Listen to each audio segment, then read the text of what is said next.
जून 3 तारिख मंगलवार अपराह 3:30 समय मधुबन स्थित सरस्वती शिशु विद्या मंदिर प्रांगण में अतिरिक्त श्रेणीगृहर निर्माण शुभ भित्तिप्रस्तर स्थापन कार्यक्रम अनुष्ठित हो जाइछि। उक्त कार्यक्रम में मान्यवर पुरी सांसद श्रीजुक्त डॉक्टर संबित पात्र शुभ भित्तिप्रस्तर स्थापन करथिले।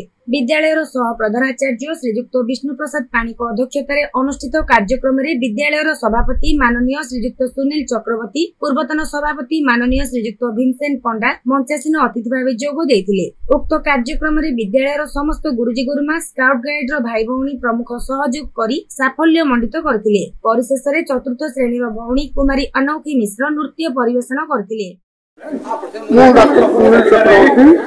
सरस्वती शिशु विद्या मंदिर मधुबन पुरी सभापति आज जो कार्यक्रम था गोटे नूतन भवन निर्माण हम तार भित्तिप्रस्तर स्थापन कार्यक्रम आज है।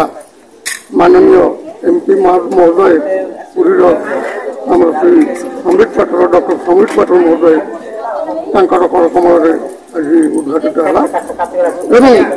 ये कार्यक्रम उपस्थित थे आम संघर कार्यकर्ता परिचालना समितिर सभ्यगण, गुरुजी गुरुमा एवं आमर पूर्व परिचालना समिति तथा विद्युत परिषद अन्य समस्त सभ्य उपस्थित रही ये कार्यक्रम को साफल्यमंडित करते।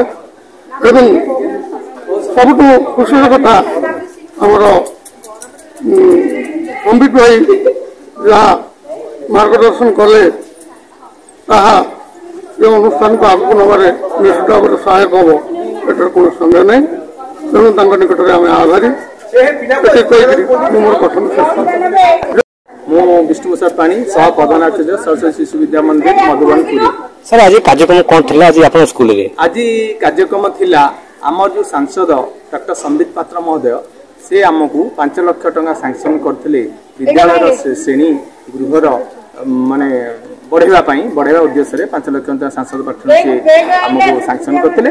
तार आज भित्तिप्रस्तर से आज्ञा स्थापन करुथिले। या परवर्ती समय आमर विद्यालय कार्यक्रम चलिबो। भित्तिप्रस्तर कौन कार्यक्रम हो विद्यालय श्रेणी गृहर आउर अधिक श्रेणी गृह बढ़ेवा व्यवस्था करा।